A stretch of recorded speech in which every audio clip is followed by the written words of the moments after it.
നമുക്കിന്ന് day in our office കണ്ടാലോ? അപ്പൊ ഞാനും അനുവും ഐശ്വര്യാണ് ഉണ്ടായിരുന്നത്. അപ്പൊ നമ്മൾ വർക്കൊക്കെ കഴിഞ്ഞ് ജസ്റ്റ് കഫ്റ്റേരിയയിൽ ഒന്ന് പോയി.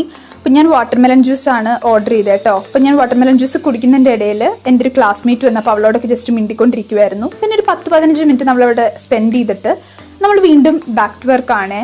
അപ്പോൾ അതിൻ്റെ ഇടയിൽ രോഹിത് ആണെങ്കിൽ ഞാനൊരു ഇൻട്രോവേർട്ടാണ്, എൻ്റെ വീഡിയോ എടുക്കല്ലേ എന്നുള്ള രീതിയിൽ നിൽക്കുവാണ്, ആറ്റിറ്റ്യൂഡൊക്കെ ഇട്ട്.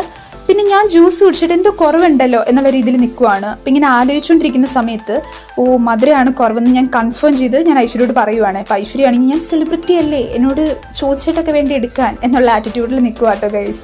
പിന്നെ നമ്മളിത് ഫുൾ എടുക്കാൻ പറ്റിയില്ല കേട്ടോ. നമ്മൾ അവിടെ നിന്ന് ഇവിടെ നിന്നൊക്കെ കുറച്ചായിട്ട് നമുക്ക് എടുക്കാൻ പറ്റുള്ളൂ. പിന്നെ ഐശ്വര്യ ആണെങ്കിൽ വീണ്ടും രോഹിത്തിനെ ട്രോളാൻ നോക്കുവാണ്. അപ്പോൾ രോഹിത് ഇങ്ങനെ മാറിപ്പോവാണ്. അപ്പോൾ ഞാനാണെങ്കിൽ നടുക്കിരുന്ന ഐശ്വര്യയുടെയും മനുവിൻ്റെയും രണ്ട് സൈഡിൽ നിന്നുള്ള ഇത് കേട്ട് ഒന്നും പറയാൻ പറ്റാതിരിക്കുവാണ്. പിന്നെ ഒരു ഡാൻസ് റീൽ എടുക്കാത്ത വിഷമം നിങ്ങൾക്ക് എൻ്റെ മുഖത്ത് കാണാൻ പറ്റും.